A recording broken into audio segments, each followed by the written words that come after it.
Michael, tell me about you. If I were to ask 5 of your friends, what is Mr. Shermer's superpower? How are you able to get all this stuff done in your life? What would they say it is? How are you able to write these books and teach classes and have the society and everything? What is it? Well, I suppose it would be that I enjoy what I do. That is to say, I call this a lottery test. If I won the lottery and you gave me $1 million tomorrow or 10 million or whatever, I would just keep doing what I'm doing. Not much would change, although I would fly private, something like that. I already have a Tesla. I don't need a better car. And I live in Santa Barbara. How bad could it be? But I'm not a rich guy. But to me, the money doesn't matter. I just do what I want to do. So I'm lucky that I stumbled into cycling and I really enjoy it because it's a sport. For health reasons, and I just do it even when there's no competition. And I write my books because I like writing. In fact, the analogy I make is if I don't write every day or every week, work on some writing project, I get antsy in the same way I do when I can't ride my bike. If I'm traveling or whatever, I can't work out. Within a couple of days, I'm super antsy. I'm just like crawling out of my skin, like I got to go work out. And the same thing with writing. So, I've written a lot of books simply because that's what I do. I enjoy it. And it's not like, oh, I got to write another book and I have writer's block and I'm hating this. No, I just the opposite.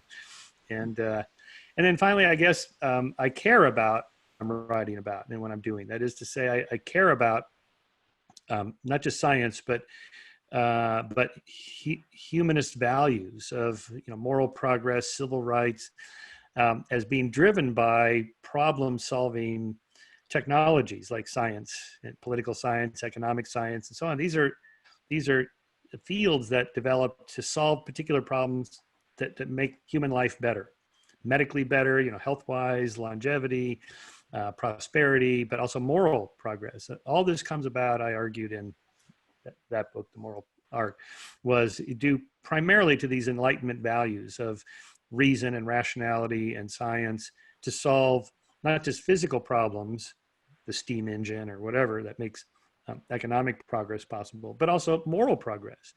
That is to say, it's an actual utilitarian argument that I should care about your rights and your freedoms and liberties because I want you to care about mine and that we both benefit. I can't make my case that you should be nice to me just because I'm me and you're not, and therefore you should take me seriously. I have to appeal to you. And that's an actual intellectual Enlightenment argument started by Jeremy Bentham and John Stuart Mill all the way up to modern philosophers. That's a science-based or rationality-based argument. And so to theists who say you can't be good without God or there can't be some objective standard without an outside source, that's baloney. The source is us. We're the source. And we can create objective standards that way. So that's kind of my life story.